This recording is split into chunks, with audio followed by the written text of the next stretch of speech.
Well, in the immortal words of the rock band Loverboy, everybody's working for the weekend, especially if you are a sports bettor and sports fan, as we've got a massive weekend of action coming up. And truth be told, it's just a precursor, really. Yeah, it's big. And we've got, of course, March Madness. We're officially 48 hours away right now from Sunday night's NCAA Selection Sunday show. We've got big time conference college basketball tournaments going on as we speak. We're about 30 minutes from first pitch. The WBC, we're into the quarterfinals this evening. And, we're just getting started. That doesn't even include the NHL, the NBA, and everything else that's going on in the sports world. I believe they're playing spring training baseball as well, but the WBC has overshadowed that. And that's a good thing. It's like, we don't have to pay attention to spring training. And the next thing you know, the Major League Baseball regular season is going to be here. The Masters is around the corner, actually, right? The Masters. And then, don't look now, man, but the NBA and the NHL playoffs are around the corner as well. So there's a lot of stuff coming up. There's a lot of stuff to break down.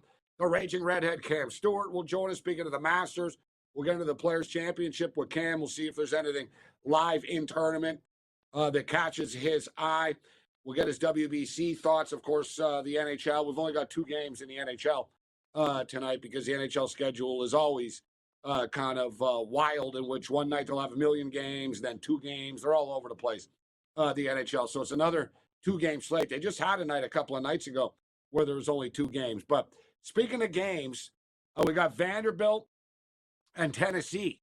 That game is going on right now as we speak. And the Tennessee Volunteers are getting all that they can handle from Vanderbilt. This game's been back and forth all afternoon long. It looked like Tennessee were starting to pull away a little bit. They had like a 10-point lead. I think it was 48-38. And next thing you know, Vanderbilt went on a big run. Now we got 5.5 minutes left, and it's a 63-61 basketball game. We're balling at the Garden, Big East basketball going on. St. John's up 22-18 on Seton Hall. We got a regional matchup going on. St. John's ended up laying 8.5 in this game. They're laying 9.5 right now. The total was 135.5. It's 137.5 right now. So it's right on the number as St. John's up a 4 spot on Seton Hall. Kiev O'Neill will step up, and then we'll talk some college ball with Kiev. And Kiev is a Badger, actually. And I'll tell you what, this Wisconsin Badger basketball team, we talked about them on a program yesterday a bit. We were talking about them a lot over the last couple of weeks. The Badgers are a dangerous team, right? Like they are a legitimately dangerous basketball team that have beaten a lot of quality teams this year. They just beat Illinois again as they cash a ticket as a live dog. Now, speaking of underdogs, UMass. Yesterday, they were a trendy pick. Miami, Ohio loses their first basketball game. UMass were right back after it, and there's 2 ways of looking at it. Are UMass going to be able to bottle this like the Miracle on Ice team in 1980? Right? Like, beating Russia wasn't the gold medal game, actually. Like, beating Finland in a gold medal game was almost more impressive because they pulled off the upset of the century in the semifinals to knock off Russia. But then they actually got the job done after, right? And they beat Finland after. It would have been kind of a waste. Like, it wouldn't, if they don't win the gold medal, the Miracle on Ice isn't a Miracle on Ice. You'd be like, there was a big upset once, like, but it wouldn't have the same resonation if it wasn't, they'd actually win the gold medal. But it's sort of like Buckner's play and all that type of stuff. It's never like what people think it is. So nevertheless, UMass, are they going to bottle this up? And UMass are a decent team. They're not terrible, but they're not great. They were 16-15 going into yesterday. So they're 17-15 now, right? So the only hope in hell they have of making the NCAA tournament is to win the conference tournament. So they beat a 31-0 basketball team, and then they're playing 24 hours later. So is it, is the beer mug half full or half empty? Are they going to keep the momentum going? Are they going to say, all right, you know what, we knocked off Miami, now let's keep this going? Or is it going to be, we knocked off Miami, and now it's kind of a flat spot for them? And honestly, I thought it was kind of a good situation to buy low on Toledo. Because how many people that haven't paid attention to UMass basketball once this year looked and said, "Oh God, it's basically a pick 'em against Toledo today," and they just beat Miami of Ohio. I pulled the trigger with Toledo in this basketball game. It's 43-34 at the half right now for the Rockets. So they're up a 9 spot. In-game total is 160.5 right now. There should be a lot of points in the second half of this basketball game. So we got a full slate of college basketball tonight and some cool matchups, actually. You got Iowa State and Arizona. We got the Houston Cougars and the Kansas Jayhawks going head-to-head. We got some Big Ten basketball. We got Purdue coming up in about 20 minutes as well. So like I said, there's a lot of cool college basketball on the card here tonight. But WBC, so first pitch is in about 25 minutes, give or take. And it's South Korea and the Dominican Republic. So good news for the Koreans. They advanced into the knockout stage. Bad news, they have to play Dominican Republic baseball team that's been absolutely dominant. If we're looking like, the eyeball test, power rankings, and we've watched every game of this tournament, the Dominican Republic are the most powerful team by far. On offense, there's no disputing it, right? Maybe Japan's pitching can offset it a little bit. Maybe the U.S. starts to put it together, but the U.S. haven't all been on the same page. Offense, defense, pitching, hitting, all coming together at the same time. But this Dominican team, guys, they've scored. They've hit 13 home runs. All right, so they've hit 13 home runs in 4 games. They've scored a minimum of 7 runs in every game. They put up 10 or more in 3 of the 4, and then they faced like Major League Baseball elite pitching, and they hung a 7 spot up on the Venezuelans the other night. One thing about the Dominican Republic and their bats, they're very aggressive early in baseball games. Like the run in the first inning, like they attack you early and they kind of fade as the game goes on. The USA have been the opposite, right? The USA have kind of been flat early and then they've scored a bunch of late runs in games. The Dominicans have just sort of jumped on you early, put up a bunch of runs. That's what they did against Venezuela, and then it kind of got sloppy as the game went on. But this Dominican team is lethal. They're laying 4.5 runs in this baseball game tonight. So Ryu was pitching. You remember Ryu? He was on the Toronto Blue Jays. Jin-Hwan Ryu pitches in the Korean League now. He's a good pitcher. You know what I mean? He's not like Yamamoto. He's not like he's not Paul Skeens, but he was a serviceable Major League Baseball pitcher. Yet, he's like this Dominican lineup. Like, you could be serviceable, but they're still going to rake you. Am I in love with laying 4.5 runs? I respect the Koreans, but the Koreans aren't as good as they used to be, right? The Koreans made it to the final of this thing before, right? Like the Koreans and the Japanese used to be on more of an even playing field a little bit, but the Korean League, there's a lot of offense. They have power. That's the thing with the Koreans. They can hit the baseball. So I think the total is, there's no such thing as a lock. Every lock has a key, but there should be runs.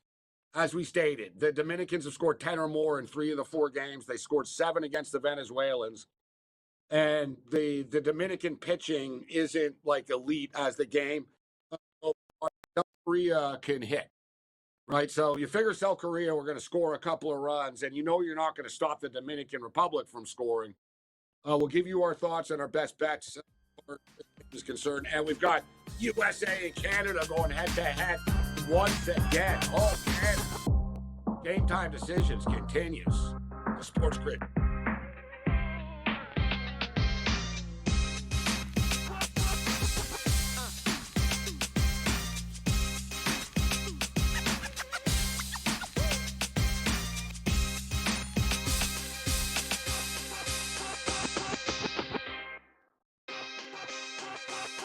Put Zach Branch on the Buffalo Bills on the football field at the same time with Cook and these wide receivers, and you have Branch set up in a slot in motion and stuff, and you put that speed. I want a game difference maker. DJ Moore's not a difference maker, right? He helps. He's good. right? But it's not that game changer. But to me, Kevin, they need game changers on the defensive side of the football. Game time decisions. Only on SportsGrid. I really wish I could pull out my crystal ball and predict accurately the future and, put money on it and see if I could win. But I think the answer of where we're heading is more uncertainty, and in the short term, more companies, like you mentioned, trying to capitalize on that. When prediction markets first kind of took off this past year, there was a little bit of a hesitancy from sports books. Newswire. Only on SportsGrid. Everybody has to develop, you know that. Think about Joe Burrow, okay? The beginning of his senior year, he was projected a 6th round draft pick, okay? And that's after playing a year at LSU. So Arch still has some developing to do, but he does have the potential to be a great player. Outspoken with Dan Cilio. Only on SportsGrid. This is not a probability market. This is an information narrative market, which, by the way, there are already people who know the answer to this question. So yes. You are not, you're not battling getting the right price. This is not math. This is who the hell knows where Taylor Swift might get. Yeah. You know who knows? Taylor Swift's people. Prediction Markets Edge. Only on SportsGrid.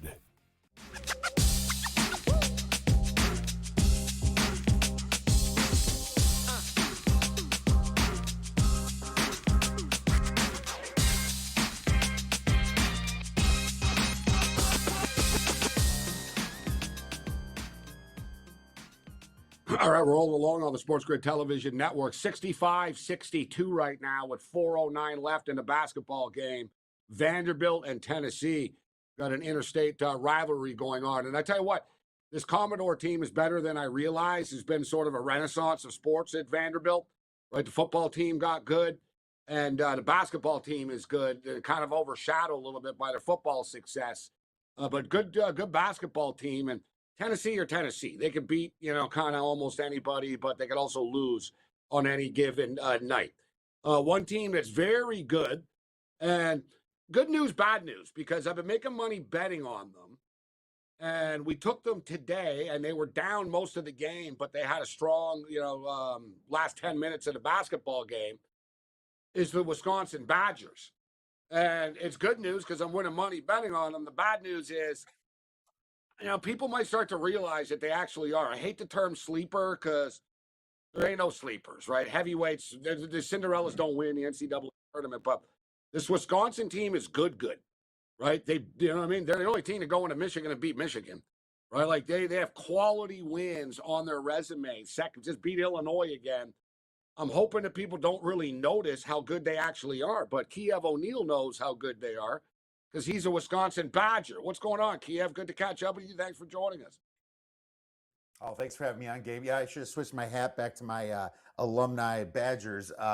Really great game for the Badgers today, and I did bet on them. They were my best bet of the day. And, they have two guards, Boyd and Blackwell, that are just fantastic. Boyd, if you remember, 3 years ago or so, went into the Final Four with Florida Atlantic. Then he transferred to San Diego State. I don't know, the guy's like 150 years old right now, but he is playing for the Badgers, and he's doing a great job.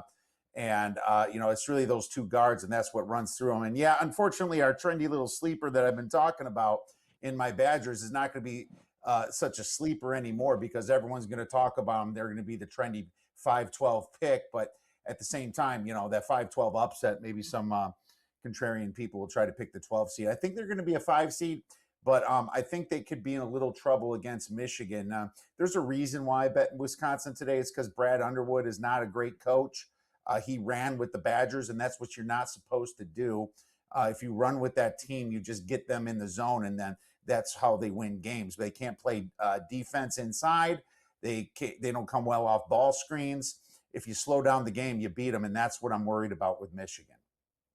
Michigan Wolverines open up as 12.5-point favorites in this game. There's a total up on the board right now of 160.5, 1 o'clock Eastern time in Chicago, and a revenge spot for the Michigan Wolverines. Wisconsin beat them in Ann Arbor earlier this year, and that's the second time they've beaten Illinois this year as well. You know, very like I said, Wisconsin. This isn't the old school Bo Ryan Wisconsin Badgers. I'll tell you that. So Vanderbilt and Tennessee are playing right now. We got about 3 minutes left in that game, but Kiev's a Badger, but he happens to be in the state of Arizona, and we've got a fun one coming up with Iowa State and the Wildcats, and the numbers come down.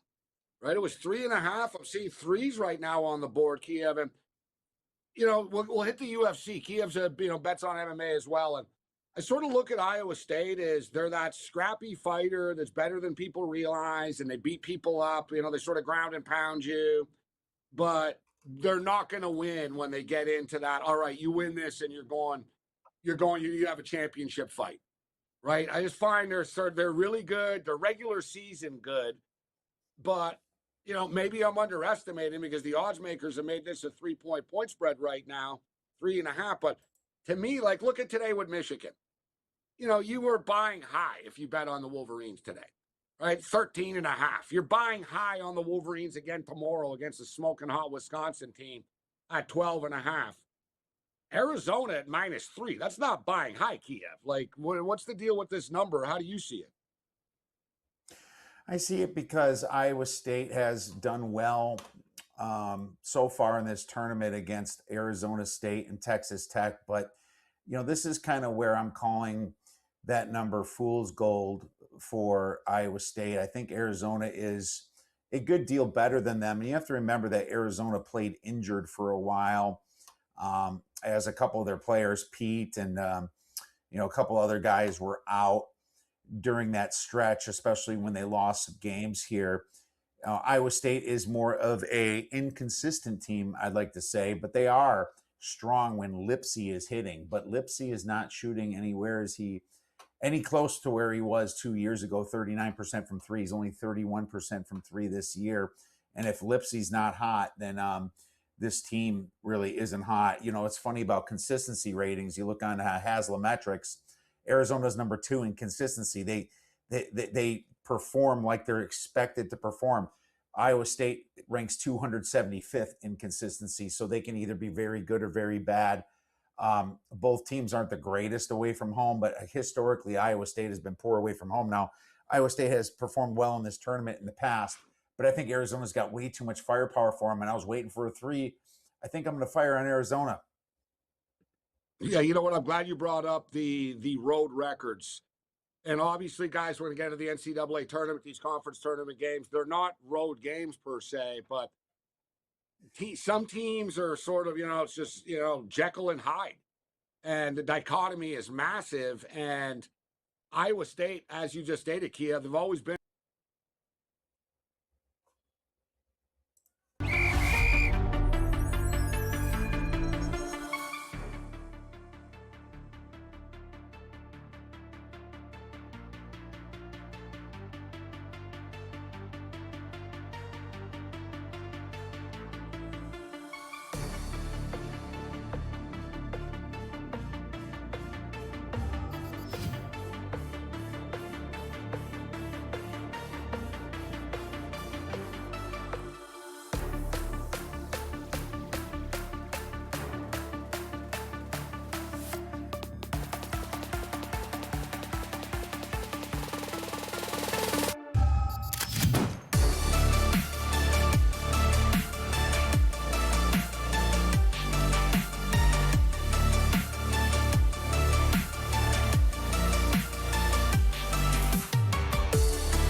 Branch on the Buffalo Bills on the football field at the same time with Cook and these wide receivers, and you have Branch set up in a slot in motion and stuff, and you put that speed, I want a game difference maker. DJ Moore's not a difference maker, right? He helps, he's good, right? But it's not that game changer. But to me, Kevin, they need game changers on the defensive side of the football. Game time decisions. Only on SportsGrid. I really wish I could pull out my crystal ball and predict accurately the future and, put money on it and see if I could win. But I think the answer of where we're heading is more uncertainty, and in the short term, more companies, like you mentioned, trying to capitalize on that. When prediction markets first kind of took off this past year, there was a little bit of a hesitancy from sports books. Newswire. Only on SportsGrid. Everybody has to develop, you know that. Think about Joe Burrow, okay? The beginning of his senior year, he was projected a 6th round draft pick, okay? And that's after.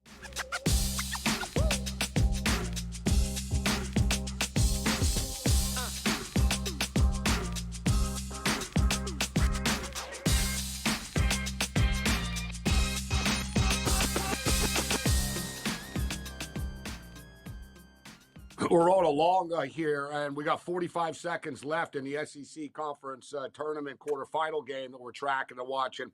Vanderbilt up 73-68 with 45 seconds remaining. Tennessee are just wasting too much time on defense. They're trying to get the steal and stuff, but I find modern coaches just don't start fouling early enough. Just realize, listen, time is not on our side. Let's just put them on the free throw line, score a quick basket, take it to the rack, and just sort of trade points and, try to limit the amount of time that's taken off the clock. But we got some good games coming up. We were talking about Arizona and Iowa State. Numbers down to 3 right now. There's money lines out there in the 160 range, which is usually my cutoff, sort of pulling the trigger with a money line play.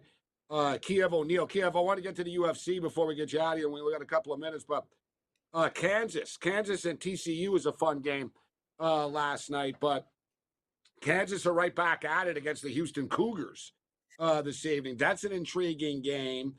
And then we got a bunch of West Coast games tonight. We got a full slate of stuff. So anything else on the college basketball card catch your eye before we get to the UFC? Well, I took Oklahoma at 300-1 before the tournament started for the SEC, and they're kind of my sleeper team to get far. I'm also betting them in every single game, and I had to bet them again today. A little bit tougher of a competition against, a very, I wouldn't say well-coached Arkansas team. I'm not a Cal Perry fan, but I would say a very talented Arkansas team, and they're going to get Darius Acuff back. An explosive team. Yeah, an explosive team, Very Arkansas. explosive. Pick and roll, kick it out to shoot the three. I mean, that's really their offense there. And, they're not the greatest away from home team. They had a struggle against Missouri at the end of the season. When they go away from home, they get beat by teams like Florida, Georgia. They don't have that great of road wins. Now, they did play Oklahoma kind of right before Oklahoma caught heat, and they won by 4 points. They didn't cover the spread, but Oklahoma has been one of the best SEC teams since February 1st. They are on a tear, winning 6 in a row, and this includes teams like Auburn, Texas, Missouri. They destroyed Texas A&M yesterday. I feel like the guard play on Oklahoma has some experience there with Nigel Pack, who's been in the league for years, and Darian Reed as well. Two guys that have a lot of experience in college basketball, and kind of experience goes a long way when it comes to these tournaments. So Oklahoma's been hanging. They're number 16th in offensive efficiency now, and I think they can trade punches with an Arkansas team that is very inconsistent in itself. So I took 6.5 with Oklahoma. I like what you're talking about, this Oklahoma team. Underachievers this year, obviously, didn't have the year that they wanted. But there's, come conference tournament time, there's always a couple of teams that sort of play up to their potential more and get hot. So I don't hate, what you're talking about with the Sooners right now. And all you need to know, guys, the odds makers kind of agree with him, as they're only getting 6 right now. And a team I keep betting on, actually, was Northwestern. And they backdoored it last night. I got lucky. It was 13.5. They lost by 13, but they covered like 6 of their last 8 games, 6 of their last 7 or whatnot. Like they were very scrappy and competitive down the stretch. All right, Kiev. So UFC fight night tomorrow. It's kind of a chalky card. There's a lot of like minus 200 and 300 favorites on the card. But I think we have some live dogs there. What's your opinion on the card? Does anything catch your eye?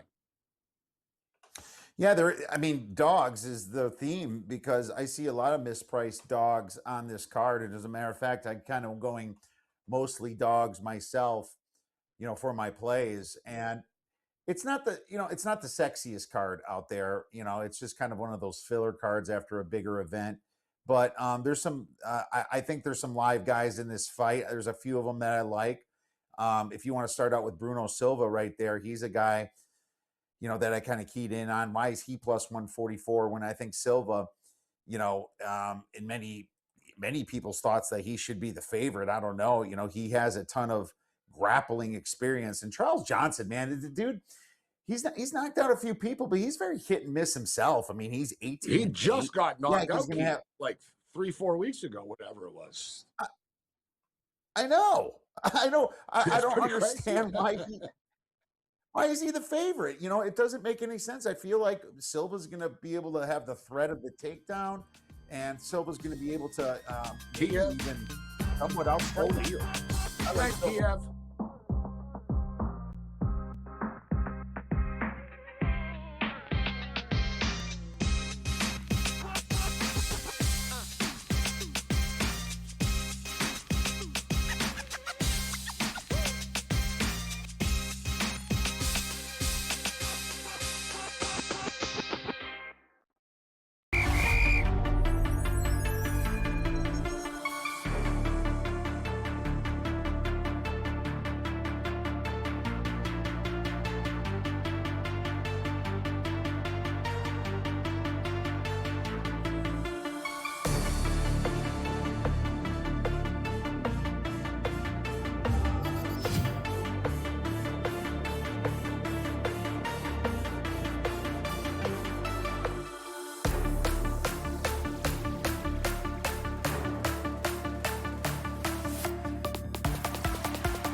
All right, rolling along here, and countdown to first pitch is on. It's easy to get caught up in the college basketball. There's so much going on. You got a million games going on, and now we've got Korea and the Dominican Republic coming up here. So for the record, as we stated, I've been posting this for a couple of days online. I've been putting the Dominican Republic in the back end of parlays. The money line is basically unplayable, so it's like parlay material. For the record, I think that, and if you're betting the futures, the numbers sort of change and lock up, but not much will change right now before the USA game and all this. But with that being stated, I personally think it's going to be Japan and the Dominican Republic that face off in the final when it's all said and done. So if you want to pull the trigger on the futures, the numbers are going to change a little bit after the games tonight. Not in love with laying 4.5. I respect the Koreans, but this Dominican offense is just too loaded, too lethal. They've hit 13 home runs in 4 games, guys. You know, they've scored 10 or more runs in 3 of the 4 games. They scored 7 against Venezuela, who have really, Major League Baseball pitching, and they still hung a 7 spot. And they could have scored more, but they were up, and they kind of, they took the pedal off the metal a little bit. So the total is 10.5 in this game. I think we'll get to, 12, 13, whatever. If I had to throw a score out there, I'll say Dominican wins like 9-4, 9-3 or something like that. I think the Dominicans are going to roll this evening. So we'll go with the Dominican Republic. We'll go with over the number. And I'll tell you, Christian Sanchez is starting tonight, Philadelphia Phillies stud. He pitched earlier for the Dominicans in the tournament, and he got hit. He got hit hard, actually. Like, it was the first time in his life in any game that he had ever given up 6 hits and not getting out of the second inning. He gave up 6 hits. He couldn't get out of the second inning. I have a feeling he's going to be a lot better tonight. Like, I think it bothered him. You know what I mean? It was like, all right, I got caught off guard. I haven't pitched yet this year. All right, you hit a bunch of singles off me. Like, he didn't get lit up, but he got hit hard. I'm expecting Sanchez to bring it tonight. So we played over 4.5 strikeouts for Christian Sanchez. Let's bring in Cam Stewart. Cam, thanks for joining us. Good to see you. And nice to see you. Canada coming up. It's ironic because Canada really wanted to win their group, so they didn't play the United States in the next game because they assumed that the United States was going to win their group and it's first place versus second place. But of course, it's Team Canada's luck that they win their group and the USA ends up finishing second place in their group. So it was almost, it was like, all right, you can't avoid it. It is what it is, you know what I mean? And I'll tell you what, if Canada had to play Italy, that wouldn't have been easy either because Italy are good. So it is what it is, but what's your take? What are you doing with Canada and the USA game? 8 o'clock Eastern. It's interesting, Gabe, and happy to see you, buddy. I think it's just too many runs, and it's not just a matter of being Canadian. It's a matter of, I think Canada, they're a very good team and underrated. You and I talked about them advancing or winning the group heading into this. The Americans, obviously, they have the names, they have the firepower, but we're getting 4.5 runs. Also, Gabe, I'm looking at like bases tonight. Denzel Clark, for people who don't know, the Oakland A's superstar, great defensive player, but he's also had a hit in almost every game. His one base is plus 115. That's what I'm doing with Canada on the run line, plus 4.5. Plus 600 might be a bit ambitious, Gabe, so I'm going to take the run line with Canada. I think they can hang in this game and not lose by 5 runs. I saw that BetMGM, 75% of the bets on this game are on Canada on the money line. And I just thought to myself, I'm like, yeah, no wonder BetMGM owns so many properties in Vegas. like really? People, 75%. I think some people, whatever, they see the big prize. Some other people are thinking, well, the USA haven't looked great so far in this tournament. But the US have had a couple of days now to be told how bad they are. And Canada have been good. I mean, let's be real. It's a hell of an accomplishment to win the group and get out of the group. They beat Puerto Rico in Puerto Rico, which is impressive. But Italy are better than Canada are. Like they are. Like Italy have Canada have 8 Major League Baseball players on the team. They're all sort of like Naylor's the biggest name, like Josh Naylor, right? Like they're all sort of, like Denzel Clark, the Owen Casey. This Owen Casey kid, he's 23 years old. He's trying to make them, become the Marlins everyday outfielder. Like, you know what I'm saying? Like, they've got guys that are really talented and real baseball players.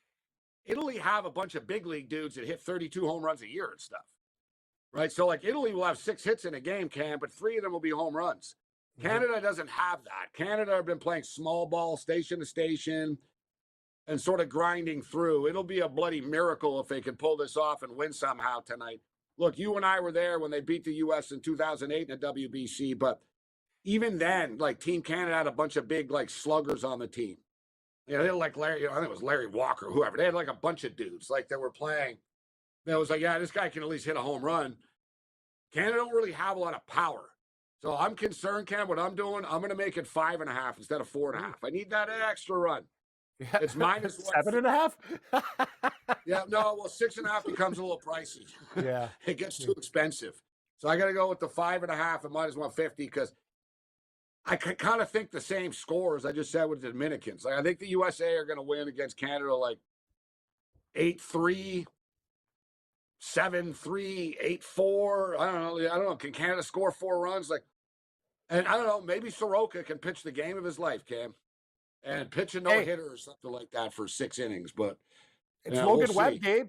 We've talked about him too. And if you're going to play anybody, I know Logan Webb's a great pitcher, but do you want to deal with Skeens or Skubal? And that's not happening. So maybe Canada can play a little small ball. The one thing they do have, to your great point, they have speed and they have ways that they can advance the runners, take the sack fly, get all the runs that you can. You're right. It'd be nice if we had that home run hitter, maybe Naylor, Bo Naylor and Josh Naylor from Mississauga. These guys are good, but you're right. USA has everything on their team, but they're going to have to manufacture some runs and keep it. I think they can keep it within 4, but I do like your insurance policy. We'll see what happens tonight. It's a lot of runs, Gabe, but you're right. The USA hasn't played up to potential, and they could kick the crap out of Canada.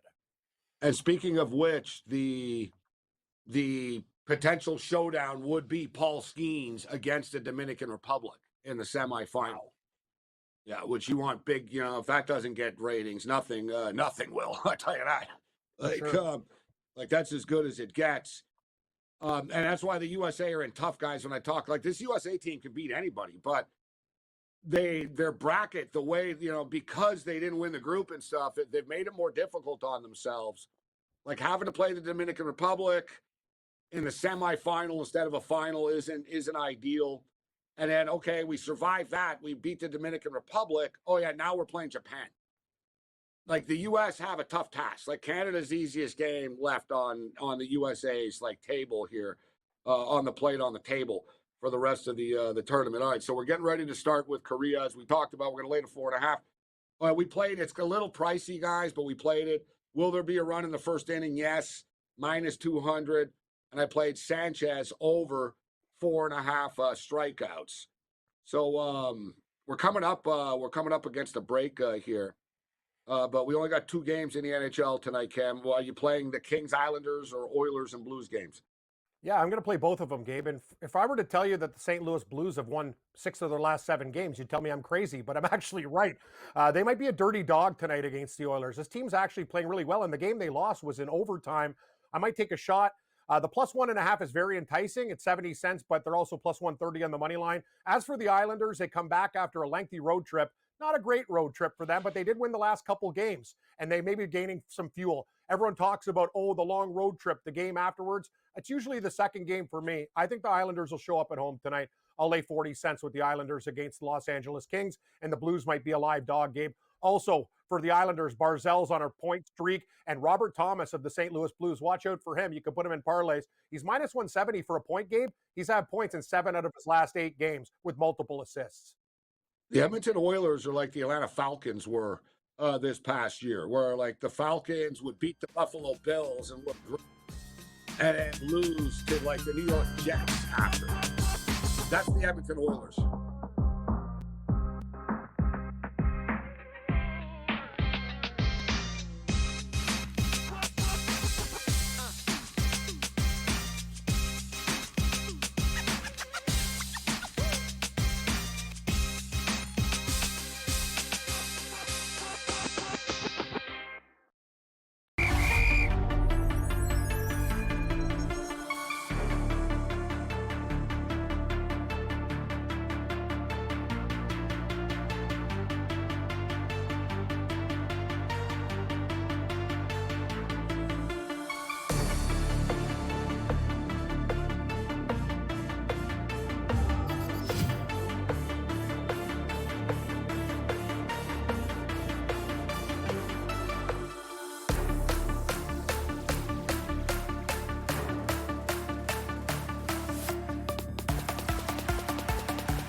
We talked about Christian Sanchez struggling in his first start. It was the first time ever that he'd given up 6 hits in the first 2 innings of a baseball game, and he didn't get out of the second inning in his first start. But I expected him to be more locked in tonight. Like I said, it's, don't forget, we're still in spring training right now. Not every pitcher is like dialed up and in midseason form yet. So I thought it'd be a big wake-up call. One thing that's a big advantage for the U.S., though, at least their depth. People like can talk about Scooble and stuff, but you've got Logan Webb, you've got Skeens. Question is, what do you do if you get to the final? Like after that, Yeah, it's like all right, like and honestly, like 6 pitchers left, guys. Like the USA bullpen was already pretty bad, and it's thinner now. And that's the only shame I'll say about this with the WBC. And I love the tournament, but it seems to me that a lot of the team's best pitchers are all pitching like today or tomorrow. And we're only in a quarterfinal right now. And it's not because they're like, it's a strategic decision. They're like, oh, well, we want, we need Skeens or we need this guy in this game. These pitchers are on a routine, right? Like that's why Paul Skeens not pitching in the final, guys.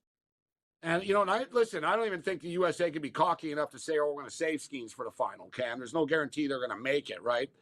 But, like, Skeens told them, basically, I can't pitch in the final. It's going to throw off my total routine. And, like, a good example is Matt Boyd, guys. Matt Boyd was on Team USA. And the Chicago Cubs told him, listen, we're not going to, it's up to you. Like, we're not telling you what to do, but you could be our opening day starter. But if you pitch, you keep pitching there, no. We need you to get on, a routine and, a rhythm here. And he split. He chose to be the opening day starter for the Cubs and stay with Team USA. It's all right. You know what I mean? If the USA wins, it's almost a crime because they seem to really not care. They really don't.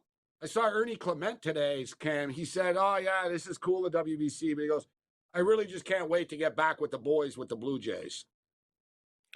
And it's funny because Julio Rodriguez upset Mariner fans yesterday when he said, he goes, oh, I want to win a World Series for the Mariners, and I try as hard as I can. But he goes, this is bigger than a World Series to me. And Kiki Hernandez, guys, a 3-time World Series champion. Right? 3-time World Series champion. He said that the same thing. He goes, yeah, the WBC is cooler than the World Series. That I'd rather, I want to win a WBC championship. And the American guys, some of them seem to be all in. Other guys are sort of like, I'm here because I'll get ripped if I'm not. And yeah, I'm here for the team picture, but can I sneak out the back door after? It's a weird vibe with the Team USA, Cam. They're not all in like these other teams are. Yeah, no, you look at the Dominican and you look at the other teams and it's like, maybe like global World Cup soccer. It's like they play for country, you play for pride. It's one of those situations. And, the Americans have a target on their back, but these other countries, it's like, we're all in. And that's the whole thing. When you talk about it, Gabe, like Japanese guys too, Koreans, all of them, they want to win this damn tournament. You talk about it. You've been following the WBC, and I'll give you credit more so than almost anybody. We were there at the inception of this thing. And it's global. It's huge. It's great baseball. It's absolutely fantastic. And that's the thing. It feels like some of these teams, the American team doesn't take it as seriously, where these other teams I want to win this damn thing. This would be huge. That's the difference, right? These guys play Major League Baseball, but you don't think Japan, Korea, and the Dominican Republic, they really, really, really want to win this thing right now. And we'll see what happens, man. Gabe, at the start of the tournament, I told you I like Japan. I know you like the Dominican Republic too, but those are the futures that I have in this thing. I have a play in on Japan. I wanted, Japan and Dominican Republic were going to play each other before, in the semifinal. But the bracket got all strange. It's almost like the bracket was busted like March Madness. Nobody expected Italy to get Crazy. there. You know what I mean? The Italy thing was weird. USA not winning the group was weird. Canada winning their group was weird. There were a lot of weird results that turned it into a weird bracket. If everything went accordingly like they planned, they wanted to put the USA in the final. The USA had the easiest path, and they were going to make the Dominican Republic and Japan play to get to the final. But the U.S. screwed themselves, and they have to play the Dominican. Exactly. Right, Not so easy. That's the little irony of it. But Japan are going to have their hands full with Venezuela. I'll tell you that. It is not going to be easy. Venezuela are good. All right, so Cam, before we get you out of here, the Players Championship. Say, hey, the unofficial fifth major. And we always kid about that, but this one actually is. So all the heavy hitters are there. Berg is in first. He's leading right now. He's the favorite at plus 160. Xander's plus 375. Cameron Young's plus 600. Henley 14-1. Corey Connors 16-1. Who do you think is live right now moving forward going into the weekend? Well, Gabe, we have a piece of bear, but we'll talk about who to take. And if we're looking for a deep dive, watch out for Victor Hovland. I see him live at 35-1. I've watched him. He's missed a few putts, like right on the edge today. He looks like he's really getting his game together, and he's smiling when he misses. He has great body language out there. And Matthew Fitzpatrick has really put a great round together. He's -5. He's 5 off the pace and just going into the clubhouse. Gabe, Scotty Scheffler's right on the cut line right now. As I'm watching, he's +1. The cut line is +2. Any big mistakes down the stretch, and you could see him, out of the tournament. And Rory McIlroy inside the cut line by just 1. So the big favorites right now struggling just to play the weekend, where other guys, your boy Xander Schauffele looks great. He's missed so many close putts too, but hitting putts from 20 and 30 feet. He's better at the long ones than the short ones. He looks fantastic. Watch out for him. But if you're looking for a deep dive, the two guys I'm going to give you, I'll give you Hovland at 35, Gabe. Also, a lot of people, watch out for Sepp Straka. He's been very consistent in this tournament. He's -7. He's 18-1 live. But if I was going to go with a flyer, it would be Hovland at 35. Yeah, Ludwig right now is 12 under. Xander's 10 under. Cameron Young and Corey Connors. So Cameron Young's 9 under. Corey Connors 8 under. So he does have a kind of a comfortable lead, a little bit on most of the field. Maverick McNeely 6 under. I'll tell you one guy, Cam, that's been playing some good golf as of late. Smotherman. He had a good Austin Smotherman. Smotherman's falling. The Smothers brothers, yeah, the Smother man. He's great. He was a first round leader. He's not too. going to win. No, he won't win. Now all these heavyweights are back and stuff, but he could be a good top 20 pick throughout the year.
All right, time just flew by this evening.